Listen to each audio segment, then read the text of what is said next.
Around 2010, I bought my first full HD camera to record my kids in sports, plays, choir performances.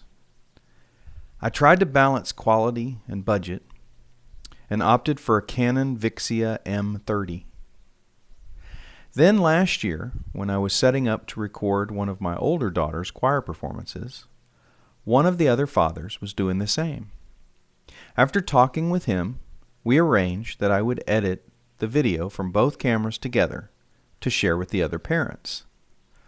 But I was quite dismayed when I put his footage and my footage together on the editing timeline.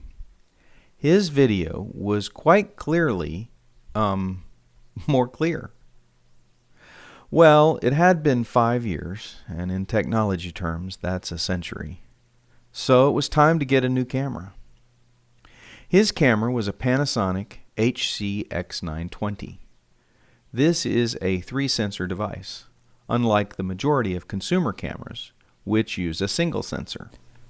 So, comparing 3 red, green, and blue sensors to a single bare RGB sensor certainly explained the visible difference.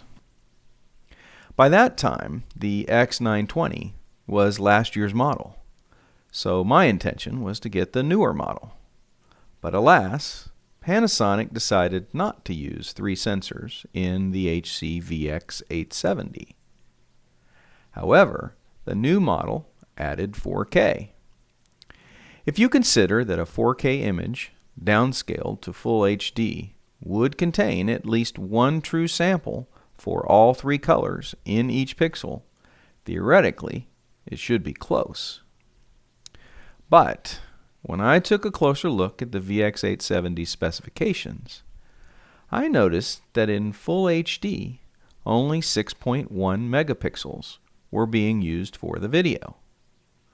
Well, consumer 4K, also known as Ultra HD or UHD, is 3840 by 2160, and that's 8.29 megapixels.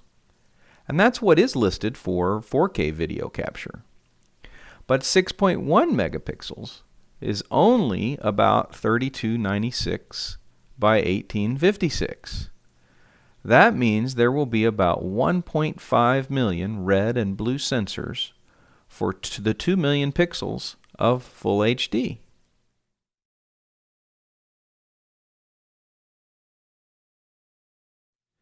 Well, after comparing that camera to others on features and price, I decided to take a chance on the Panasonic. Naturally, one of the first tests I ran was to compare the native full HD to 4K downscaled. And as I suspected, even with a simple scaling algorithm, the downscaled 4K had better resolution.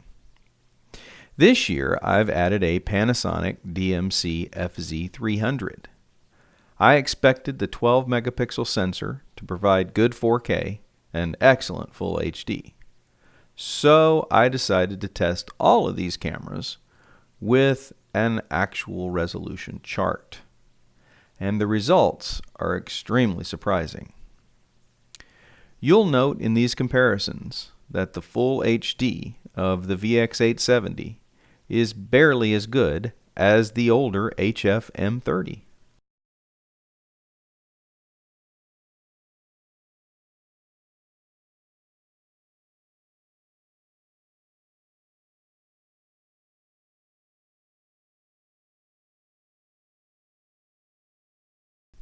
And the full HD of the FZ300 is really pretty bad.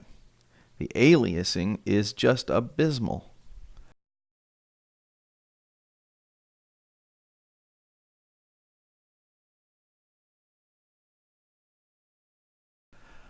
But both cameras produce pretty decent 4K. And scaling that down using a simple box filter results in better quality than allowing either camera to capture natively in full HD.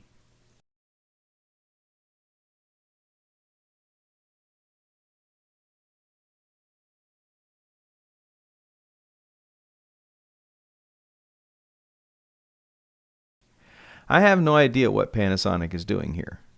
Enough information is obviously present in the camera to create higher quality full HD, but it's just not being done. Note that this comparison is only a baseline comparison. Zooming isn't considered here, and I'm not considering low light noise. White balance was done in post, I know. This is just for resolution.